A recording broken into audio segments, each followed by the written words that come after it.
reality is that the crop insurance scheme is what the farmers are looking forward to.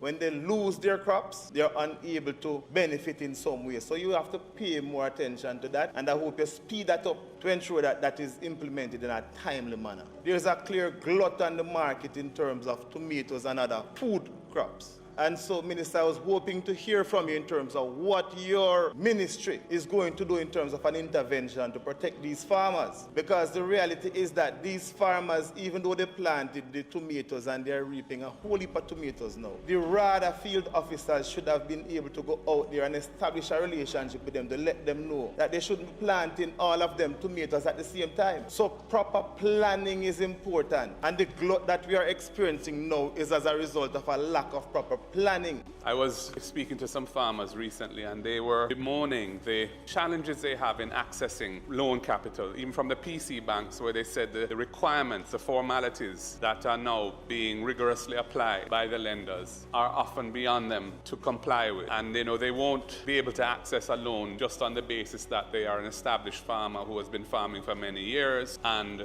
have a good credit rating as such. But they requirements for collateral and the documentation to support collateral and so on are often above or out of their reach. This is, of course, a very critical area because there's no industry that can really grow without finance. So again, in the same vein as the remarks I made in relation to crop insurance, I think this is where some real thinking has to be done, both by the ministry and the private financial institutions, to see how we can finally get past some of the challenges we've had over the years in ensuring adequate credit on good terms that are manageable for farmers.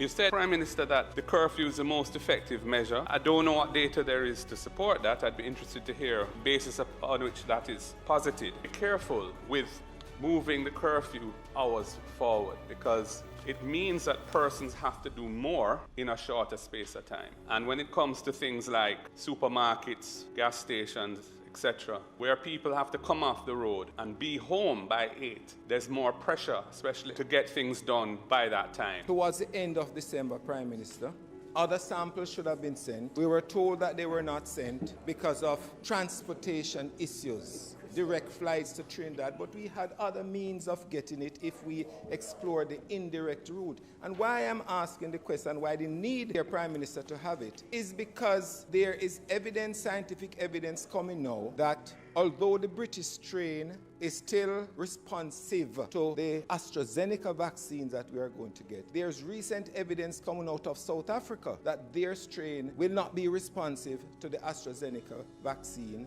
although they are doing further studies to elucidate that. But also that strain has spread to many countries, including the United States. And it would be prudent for us as a country to ascertain what levels of what strains we have in Jamaica.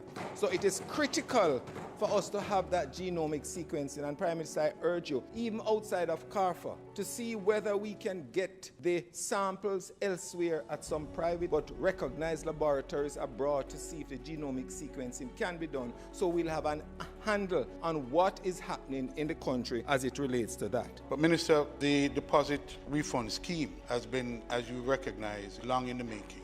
Could you update the House and tell us what is the problem that is affecting the rollout of this very important program? Lots of countries practice waste to energy, and I'm not sure that we can make an analysis of if we were to convert our waste to energy. I would like to see some more emphasis placed on that. There was an article recently which spoke to the manufacturers who actually had to close their factories in terms of producing styrofoam, etc. And so our import bill for importing environmentally friendly food containers have actually gone up.